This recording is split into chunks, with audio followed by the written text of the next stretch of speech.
Welcome viewers, आज हम लोग पढ़ेंगे law of gearing. The law of gearing state that the condition which must be fulfilled by the gear tooth profile to maintain a constant angular velocity ratio between two gears। तो ये जो है ये है लॉ गियरिंग के लिए।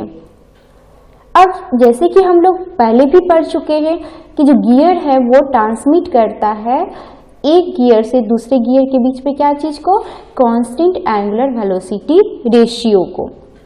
तो सबसे पहले हम देखते हैं कि कांस्टेंट एंगुलर वेलोसिटी रेशियो के लिए क्या होना चाहिए, क्या कंडीशन फॉलो होना चाहिए। अब जैसे है हम देख सकते हैं, for constant angular velocity ratio the two gears the common normal at the point of contact of two mating teeth must pass through the pinch point। ठीक है, तो इस चीज को देखने के लिए ठीक है हम लोग क्या करते हैं, गियर का जो मेटिंग टीथ है, दो गियर का जो टूथ मेट कर रहा है, दो टीथ, उसका हम लोग एक सेक्शनल पार्ट्स लेते हैं। यहाँ पर हम देख सकते हैं कि दो टीथ है, ठीक है, एक गियर 1 का है और दूसरा गियर 2 का है। दोनों टीथ एक दूसरे के कांटेक्ट में, यानी यहाँ पर पॉइंट Q है, पॉइंट Q पर कांटेक्ट में है। ठीक है, ये पॉइंट जो है वो Q है। और जो व्हील है आप देख रहे हो, व्हील 1 रोटेट हो रहा है इस डायरेक्शन में, जबकि व्हील 2 जो है वो रोटेट हो रहा है इस डायरेक्शन, एक दूसरे के अपोजिट। अब ये जो आप देख रहे हो कांटेक्ट पॉइंट, यहां से कॉमन टेंजेंट, ठीक है, हम लोग ड्रॉ करते हैं।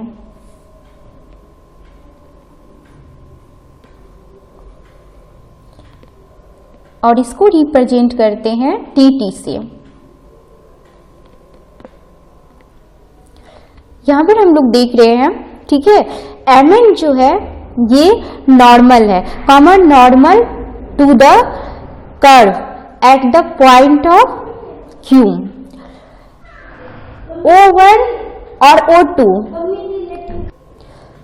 अब जो आप देख रहे हो O1 M और O2 N, ये परपेंडिकुलर टू MN पर हम लोग इसे ड्रॉ करते हैं। ये जो फिगर देख रहे हो आप, ये सेम फिगर है जिसमें कि हम देख रहे हैं कि दो टीथ मेटिंग हो रहा है, ठीक है, दो व्हील का 1 और 2 का, जिसमें कि ये जो आप देख रहे हो पॉइंट, यानी जो हम लोग टीटी रिप्रेजेंट किए हैं, ये जस्ट क्या है, टेंजेंट है। कहाँ पे, कांटेक्ट पॉइंट Q पर। और एमएन जो आप देख रहे हैं ये नॉर्मल ड्रॉ किया गया है किस पर, Q पॉइंट पे। ठीक है, सेम इस तरह से O1 O2 जो है ये क्या है, सेंटर है।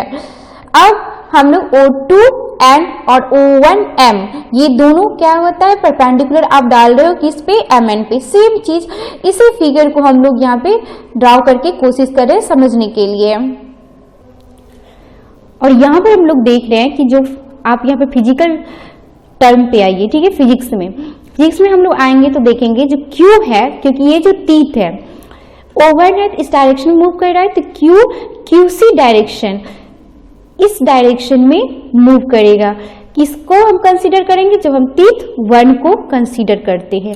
और जस्ट यहाँ पर हम देख रहे हैं टीथ 2 के लिए, ठीक है, ये QD डायरेक्शन में रोटेट कर रहा है इस ओर, ठीक है, और ये इस ओर QC, ये व्हील 2 के लिए। अब सपोज दैट, ठीक है, V1 और V2 वेलोसिटी है, व्हील जो है यहाँ पर टीथ 1 QC जो आप देख रहे हो V1 से, और ये V2 से वेलोसिटी से ये मूव कर रहा है। अब हम यहाँ देख रहे हैं ये जो QC है, ठीक है, तो वेलोसिटी क्या होगा, परपेंडिकुलर होगा, तो यहाँ से ये डायरेक्ट, हम यहाँ से सेंटर को मिलाएं तो ये कितना एंगल बना, अल्फा। और यहाँ जो आप QD देख रहे हो, ठीक है, परपेंडिकुलर ये भी होगा, तो ये यहाँ से बीटा, ठीक है, ये देखिए परपेंडिकुलर इस पर है तो ये रहा बीटा एंगल।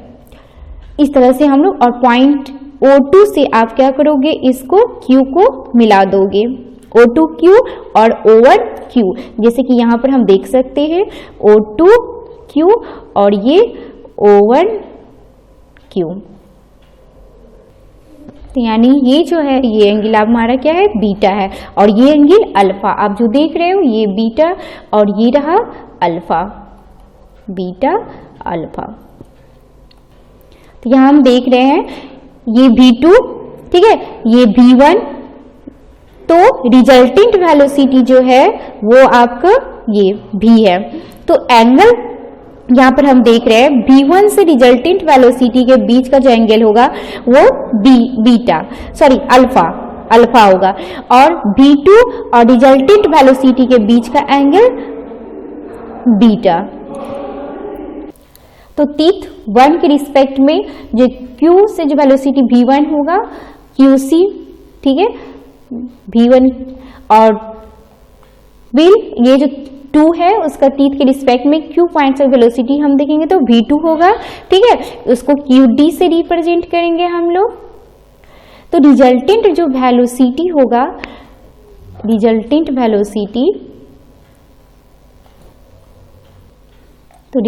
वेलोसिटी mn पे होगा, ठीक है, तो यहाँ से इस डायरेक्शन में ही करेंगे, और ये रहा V, रिजल्टेंट वेलोसिटी। तो अब आप देख रहे हैं V1 और V के बीच में कितना एंगल बनेगा, जितना कि अल्फा है ये, और V और V2 के बीच में एंगल कितना बनेगा, बीटा, बिल्कुल इस तरह। अब है कि अगर ये टीथ, दोनों टीथ कांटेक्ट में रहे तो उसके लिए क्या होना चाहिए कंडीशन, जो कॉमन नॉर्मल mn है वो हमेशा क्या होना चाहिए, इक्वल होना चाहिए, ठीक है। तो हम कह सकते हैं कि if the teeth are to remain in contact then the component of this velocity along the common normal mn must be equal. तो इसको हम लिखेंगे कैसे मैथमेटिकल टर्म में, आप इसे मैथमेटिकल टर्म में लिखोगे तो V1, ठीक है, cos alpha, V1 cos alpha equal to V2 cos beta. अब यहां पर समझने के लिए इसको कि कैसे आया आप देख सकते हो कि V तो कॉमन होना चाहिए, मतलब इक्वल होना चाहिए। तो ये जो ट्राइंगल है QDE को हम लोग यहां पर रिप्रेजेंट कर रहे हैं, QD और E, ये V2, ये V1 और ये रहा V। अब हम ट्राइंगल यहां पर देखते हैं, ठीक है, सपोज दैट यहां पर मैं नोमेनक्लेचर कर रही हूं L से, तो QLE के बीच में, ठीक है, ये ट्राइंगल में, तो cos अल्फा इक्वल टू हम लोग लिख सकते हैं V, ठीक है, डिवाइड करेंगे V1, तो V इक्वल टू क्या होगा, V1 cos अल्फा। गुड। अब नेक्स्ट ट्राइंगल जो है, ठीक है, QDE, QDE में क्या cos बीटा, ये टोटल टर्म को हम लोग लिख सकते हैं पहले QE, यानी V बाय क्या हो जाएगा QD क्या है V2। इस टर्म को हम लोग यहां पर लिख सकते हैं V2 equal to V equal to V2 cos beta लिख सकते हैं। अब ये और ये दोनों क्या है, इक्वल, तो अगर लेफ्ट साइड इक्वल है तो राइट साइड ऑलरेडी क्या होगा, इक्वल होगा। तो V1 cos alpha equal to V2 cos beta, इस तरह से हम लिख सकते हैं। तो इसको हम इस टर्म में लिख सकते हैं, V1 को ओमेगा R होता है, ठीक है, तो ओमेगा और R क्या हुआ, रेडियल डिस्टेंस, आप यहाँ पर देख रहे हैं O1Q जो होगा वो डिस्टेंस होगा, ठीक है, और cos अल्फा। इसी तरह से यहाँ पे जो V2 है ओमेगा R होता है इसका, तो ओमेगा 2 और डिस्टेंस के लिए क्या हो जाएगा O2Q, ठीक है। अब इस टर्म को हम लिख सकते हैं ओमेगा 1 इंटू O1Q और कॉस अल्फा को रिजॉल्व कर दीजिए, आप इस टर्म में लिखिएगा मैथमेटिकल टर्म, ठीक है। तो इसको हम लिख सकते हैं कॉस अल्फा क्या होता है B/H यानी बेस बाय हाइपोटेनियस, ठीक है। तो बेस क्या हो गया O1M बाय हाइपोटेनियस क्या हुआ O1Q। सेम यही यहां भी होगा O2 इंटू O2Q, ठीक है। कॉस बीटा को आप इस वाले ट्रायंगल में लिखिए, इस ट्रायंगल में हम लोग लिखेंगे तो क्या लिखेंगे O2N डिवाइड करेंगे O2Q से, O2 ठीक है N O2N 1 मिनट O2N और ये O2Q। अब यहां पर देख सकते हैं हम लोग इस टर्म को और इस टर्म को कैंसिल कर दीजिए दोनों साइड, तो इस टर्म को लिख सकते omega 1 into O1M equal to हो जाएगा ओमेगा 2 इंटू O2N, ठीक है। अब यहाँ पे ओमेगा 1 बाय ओमेगा 2 को हम लिख सकते हैं O2N बाय O1M। गुड, इसको हम इक्वेशन नंबर 1 मानते हैं।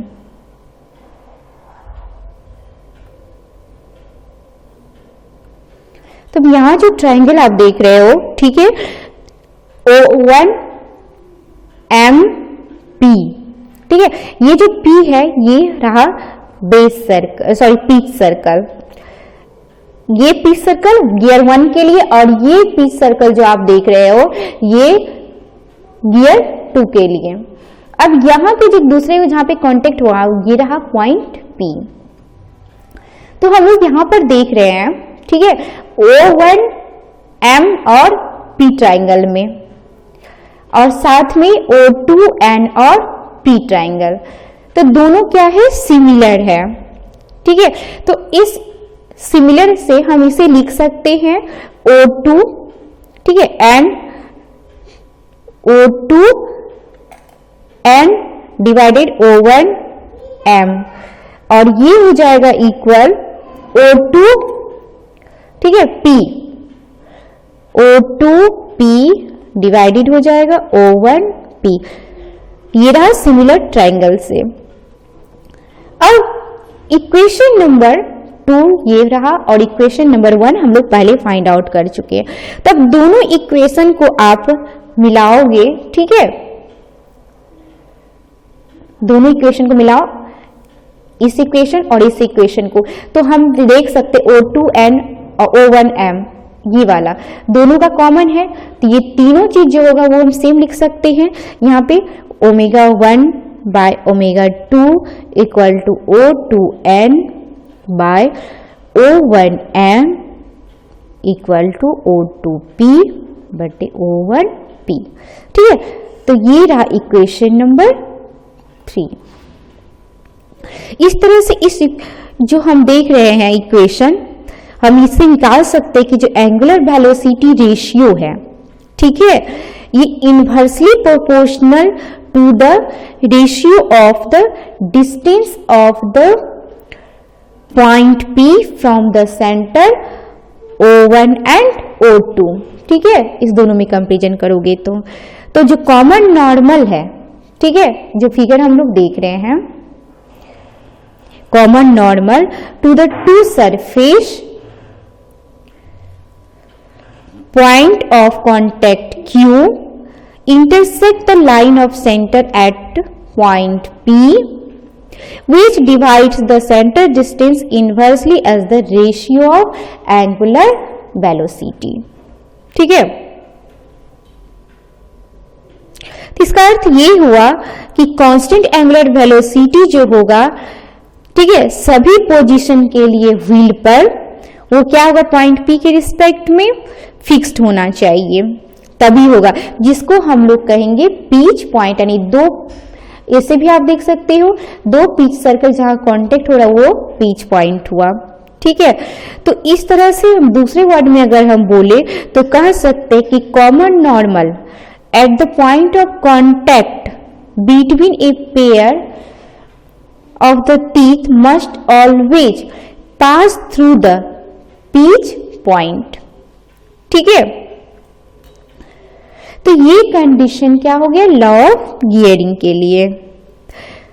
अगर ये कंडीशन फुलफिल्ड होता है, ठीक है, तो टीथ का जो प्रोफाइल होगा क्या होगा, इनवॉल्यूट फॉर्म में होगा।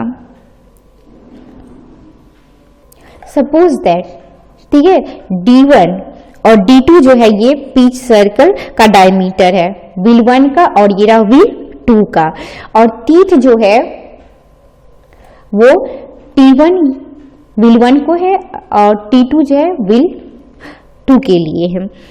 तो वेलोसिटी रेशियो जो होगा omega 1 by omega 2 equal to हम लिखते O2P बाय O1P, ठीक है, तो इसको लिख सकते हैं D2 bye D1 equal to T2 bye T1।